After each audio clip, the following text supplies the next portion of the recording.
Hi, I'm Samantha Hawkins. Today we are at Black Barn Farms. We're going to go visit with Sarah and Phil and learn a little bit more about regenerative agriculture. Let's go take a look.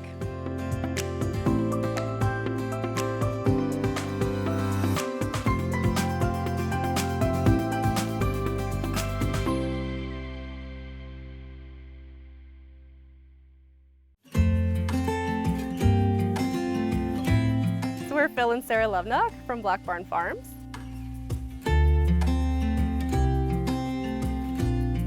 I grew up just next door. My father owns a farm over there that's about 88 acres, and he actually used to hay this field. And through working with the landowner, he ended up selling it to us. And I had always grown up with beef cattle, and we do meat chickens every year. But I got bigger into the regen ag aspect of farming, which tended to heavily recommend you do multi-species grazing, it's called, so that you're incorporating multiple animals into your system, not just one. We got more and more into it because I'm a big foodie. I want everything to taste really good, so we put a lot of effort into making sure we do it the best way possible. I didn't grow up on a farm. I grew up with a family who did have moose in the freezer and a big garden and stored their vegetables all winter. And my mom grew up on a dairy farm in Waldorf, so we would go there for our whole milk.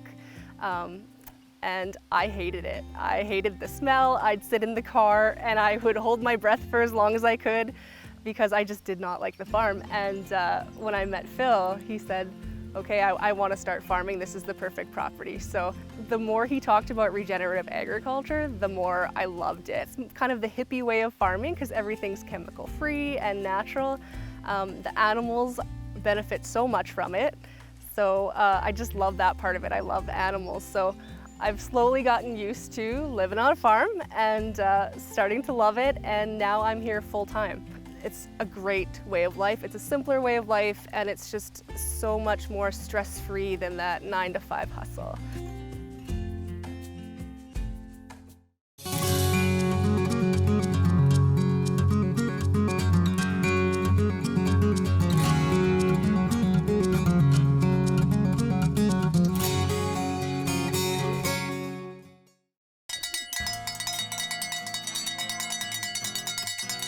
The main focus is that you follow principles that work more with nature, and one of the big ones is using less mechanical equipment to get these systems working. So rather than putting down synthetic fertilizer every year to get the extra yields on our pasture, we plant plants that actually are perennials that come back every year and will deposit a large majority of the nutrients into the soil.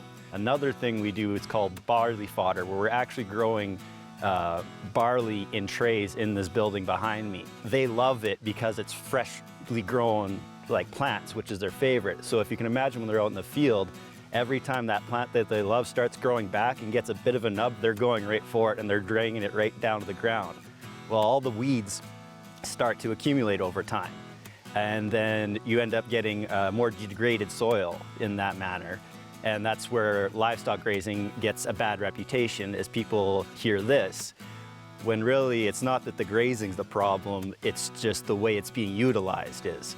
So what we do is every day we are moving them and controlling them in one section. So this is all you get, and you can never go back on that other paddock for another 60 days. So that lets all those plants regrow.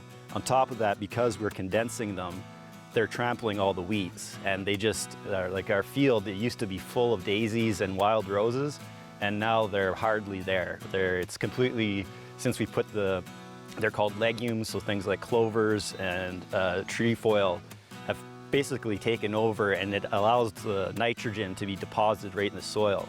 So that's basically with regen ag, is rather than you using your machine to achieve these goals, you're using the natural systems that are already in place. We are no-till, we're low compaction, we don't have a tractor, we have a little skid steer that we bring hay around with. We don't do nitrogen. We had to wean our fields off of that in the first 2 years.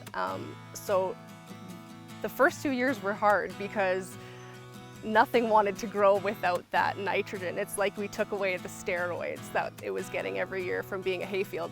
So yeah, the first 2 years were hard. The third year we started seeing more mushrooms coming in, which was great. We went through a drought and it was awful. This year they're predicting another drought for the summer, and our fields are fantastic. We've heard local farmers say that they're a little bit worried. Their pastures aren't as tall as they were last year, and ours is great. It's come back, no problem. She took a video this spring of me walking through this one area where we've been doing it the longest, and it's almost up to my hips. One thing you always hear in farming is the term yields, and it's about producing more per acre, getting the most out of every inch you can. The problem though is that while our yields are going up, the quality / nutrition is not. So you can have a lot of grass, but if it's not quality grass, the animal's not going to process that properly. So for example, with our cattle, when they're out on grass, the more nutritious plants, they eat those first, and the more of those you have, the more weight they can put on, and therefore they can get a better quality of meat. The way they achieve this in, let's say, like a feedlot, they feed them a lot of corn, because corn they store as a starch, which makes them put on a bunch of weight, and they get fat. It's not really a quality fat. What we do is we use what's called barley fodder.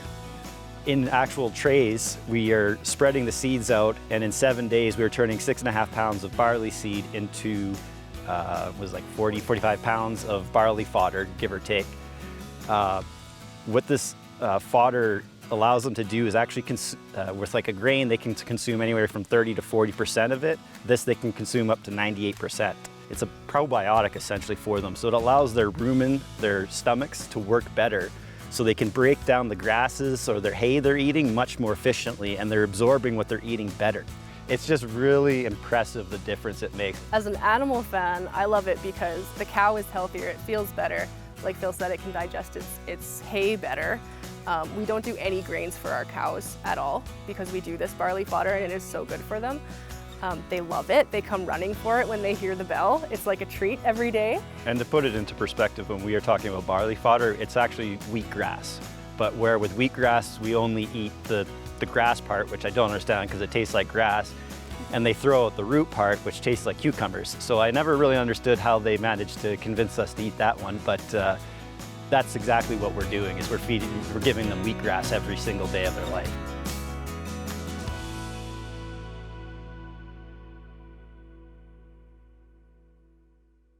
We love to just bring education to the public.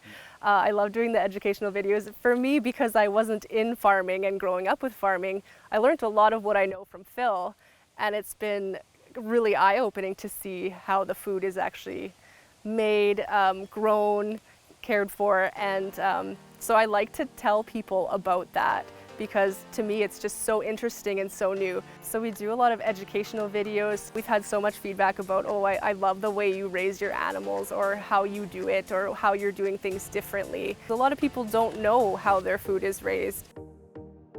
It's so important to be local and to stay local. What I love the most is, you know, the animals were treated well. You can go to the farm, you can see it. People can come here and see their pig being raised or their beef being raised.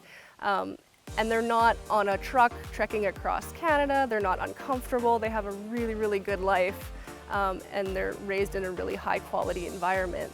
So that's, to me, the most important thing about supporting local. I was vegan for a time because of the whole ethical animal livestock raising. I don't like the confinement operations, and I don't like the feedlot operations, and in eating our meat, that I know how it was raised, where it was raised, what it was fed, how it was cared for.